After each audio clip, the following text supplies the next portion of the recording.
Book number 1 is The Alchemist by Paulo Coelho. Now, The Alchemist really impacted me because the fundamental question for me in my 20s, and I think for you, is what am I born to do? Like, what do I do with my life? I don't know what direction to go in. I don't know what work to do. I don't know if this girl or this guy is right for me. I don't know where I should live or if I should move to another part of the world. And what is missing from often our 20s is an ability to recognize our intuition and our hunches, our ability to recognize the path that is for us and the path that is not for us. Because like I've shared here, so many of us, when we don't know what to do in life, we either conform, which is we do what everyone else is doing, or we rebel. We do the opposite of what everyone else does. So you have here the archetypes of the doctor, the lawyer, the engineer, or the hippie vagabond, right? These archetypes throughout history. The artist, the smoker and the drinker who's going to travel around and not take life seriously. What The Alchemist taught me was that it really hit me because it reminded me, number one, to never ever give up on that dream. What Paulo Coelho calls your personal legend. You know, he says on the back here, to realize one's destiny is a person's only obligation.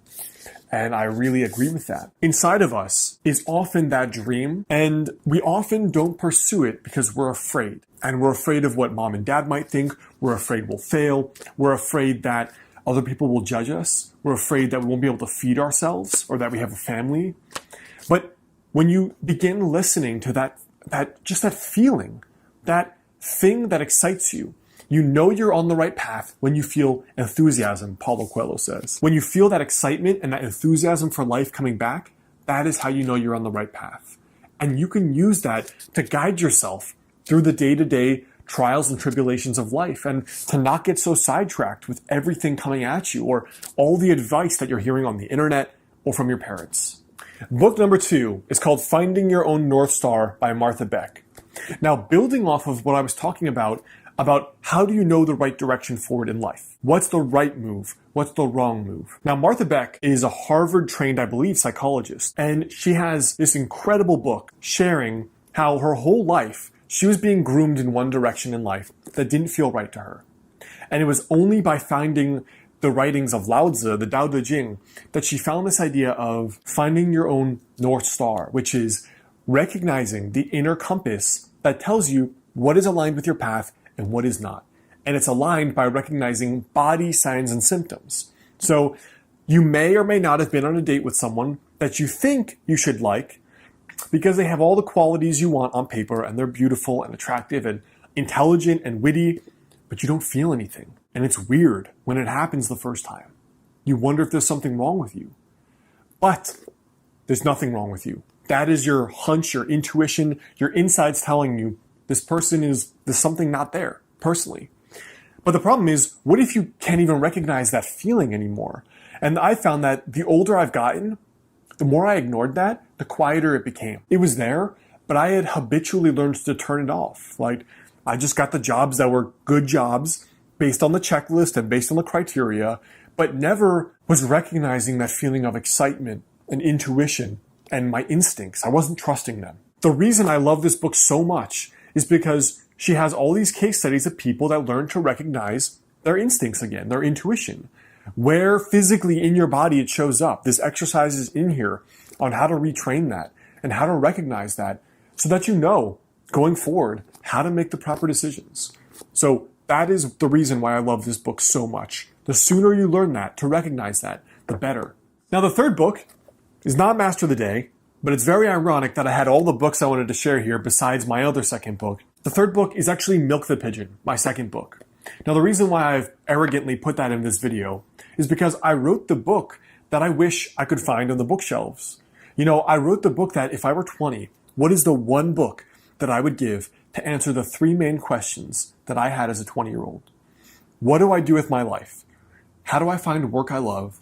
And how do I build a meaningful life? And those 3 sections of my book make up about this 9 or 10 chapters or lessons in each, all about figure out what to do, find work you love, and then live a meaningful life. And each chapter has a story and a lesson, something that I would have killed to know when I was 20 because it probably could have saved me 5 years of my life. 5 years of typically unhappiness and confusion and trying to figure out all the things that I know now, I'm 33. I feel like I'm just getting started. I feel like I'm grateful that I learned those lessons because my compass, my guidance system going forward in life now is so attuned to what's meaningful to me that I feel like nothing can stop me. But there was no book on that topic, certainly not all three at once, and certainly not written in a blunt, casual tone that was easy to digest. So, Milk the Pigeon, a field guide for anyone lost in their 20s, would be my third book choice. My fourth book is How to Fail at Almost Everything and Still Win Big, Kind of the Story of My Life by Scott Adams. Now, Scott Adams is the author of the Dilbert comics that you might have seen. And the thing that was so fascinating about this book was that he talked about his public goal when he was in his 20s was to get rich. He just wanted to make a lot of money, be rich. And all his ventures had failed. But then he found out the reason that he ended up succeeding with Dilbert, he said, was not because he was a good artist. Clearly, he's not a talented artist. Was not because he was that funny. He said he's not that funny. Wasn't because he's a very good business person. He wasn't. But it was the unique combination, the unique pairing of those skills together in one person that made him unusual. And that was the thing that allowed him and his career to pop. Now, I thought this was very genius because so many of us try hard to force a venture to work, but it doesn't work out. At least not the way we wanted. But sometimes it's the second or third or fifth or 12th that pops because we acquired skills in our previous life. In other words, our previous career, our previous job, our previous business attempts. Those skills, it is the synergy of all of them that work amazingly together, that give you a very unique pairing that is not found in other people. So this book is an amazing reminder to always be acquiring skills. Skills are what pay the bills, and the more unique skill sets you can acquire, the sooner, the more likely you are to see something succeed. Now, the last book for your 20s is called Peak, Secrets from the New Science of Expertise. Now, if you've heard this idea of the 10,000 hour rule, it comes from this researcher's research. Now, this book is all about mastery, how to be the best in the world in your field. He analyzes musicians, artists, athletes, business people, and so on and so forth. The reason why this is relevant, even if it doesn't resonate, is because in your 20s, the most underrated thing, actually your whole life, is the acquiring of valuable skills. It's not about your jobs, not about how long you're here or there. It's about being able to prove and demonstrate you have acquired a skill set, whether it's making websites, being able to dance, being a salesperson, being a good artist. That is what will make you valuable in your field of choice. And this book is all about how to design your daily life and your work life so that you can acquire a high level of mastery as quickly as possible. So I hope these books help you. These are some of my absolute favorites. I've read them, every single one, multiple times, and I keep coming back to them.